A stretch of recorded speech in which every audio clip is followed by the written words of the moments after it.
আর আতঙ্ক নিয়ে অপলক দৃষ্টিতে অশ্রুসিক্ত নয়নে নদীর দিকে তাকিয়ে আছে ৭০ বছর বয়সী বৃদ্ধা আমিনা খাতুন। পাশেই চুলার উনুনে দুপুরের রান্না বসিয়েছেন ছেলের বউ কুলসুম। যে কোনো সময় রান্না করা ভাত তরকারি সহ ঘরটি বিলীন হয়ে যেতে পারে ছোট ফেনী নদীর ভাঙনে। এমন আতঙ্কে দিন পার করছে ফেনীর সোনাগাজীর চরচান্দিয়া ইউনিয়নের চরসাহাবিকারী গ্রামের বাসিন্দা আমিনা খাতুনের পুরো পরিবার। রাইতলে থাকতাম হারি না, ঘরে ভাঙ্গি কি এখন আঙ্গো বাড়ি গাড়ি আমরা রাইতলে এড়ে ঘুমাইতাম হারি না। ব্যাগ ভাঙ্গি গেছে, এখন আঙ্গুরে কোনো ব্যবস্থা নেই, আপনারা করে দেন। পাকা ঘরে রান্না করছি, কখন যে ভাঙি পড়ে যাই, বাচ্চা কাচ্চা হলো শান্তি মতো থাকতে হয় না, ভয়ে থাকি।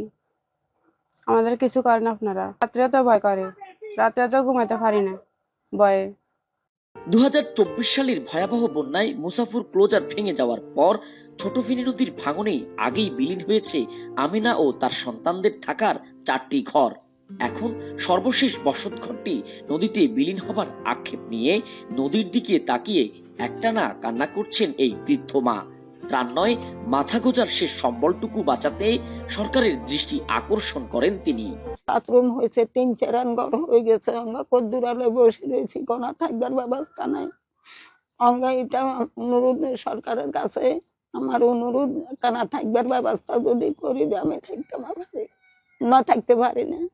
আর যেন মরুম, আমার এই জায়গাও নাই।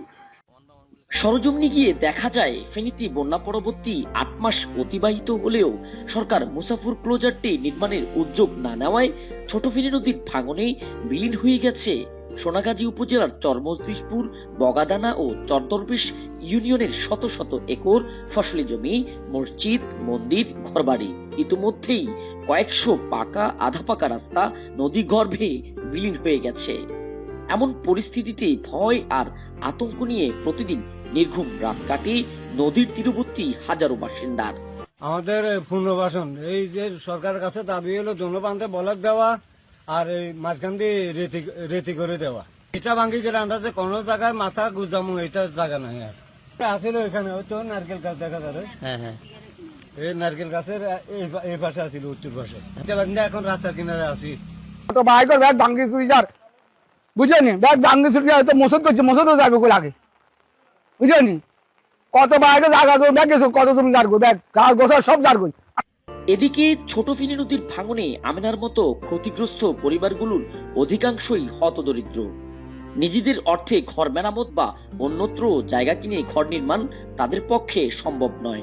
এমতো অবস্থায় সরকারের কাছে তাদের সকলের দাবি নদী ভাঙন রোধে সরকার যেন যথাযথ ব্যবস্থা নেয়।